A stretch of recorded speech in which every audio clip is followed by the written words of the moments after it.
It's the end of the 2024 F1 season, and it was a banger. There are 6 drivers that raced this year that won't have a seat in 2025.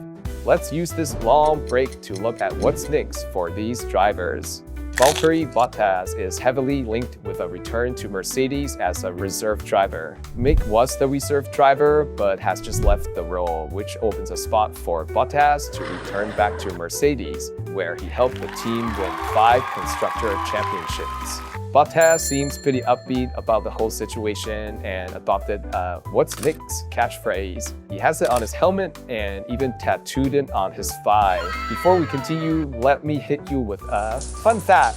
Bottas has a 5-place grid drop penalty if he ever returns back to F1. He got this penalty for crashing into Kevin Magnussen at the final race in Abu Dhabi this year. Next up is Zhou Guanyu.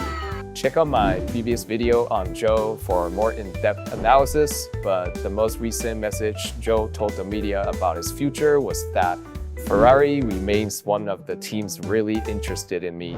Ollie Bearman was Ferrari's reserve driver, but he has a seat at Haas for 2025, which would leave an empty slot for Zhou to take. Zhou did have previous ties with Ferrari as he was a member of the Ferrari Driver Academy from 2014 to 2018. Next up is Daniel Ricciardo, who lost his seat to Liam Lawson in September. These days, it looks like he is just enjoying life, watching NFL, hanging out with his friends. There are rumors he may join NASCAR, but nothing is confirmed yet for the Honey Badger.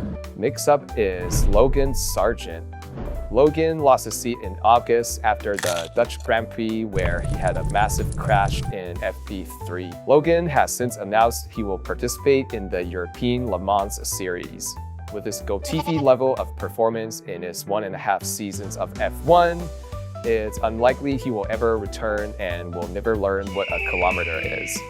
Next up is Franco Colapinto, came in mid-season to replace Logan Sargeant. He had a lot of interest initially from other teams such as Red Bull and Alpine, but the interest has since cooled down when Franco suffered several crashes near the end of the season. The most likely scenario right now for Franco is that he will wait on the sidelines for 2025 and hope for a seat in 2026. There are several new rookies that may or may not deliver on results. Should they underperform, Franco may have a chance in the future. Here is another fun fact. Williams have an estimated 13.8 million euros in repair bills for the F1 2024 season, the highest of any team and more than double of Red Bull, who had the next highest repair bill at 6 million euros. Finally, we have Kevin Magnussen.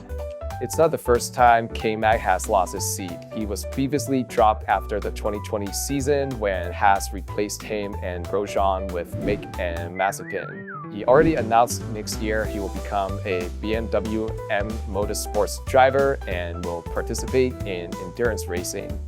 That's all of them. Now, listen to this amazing outro.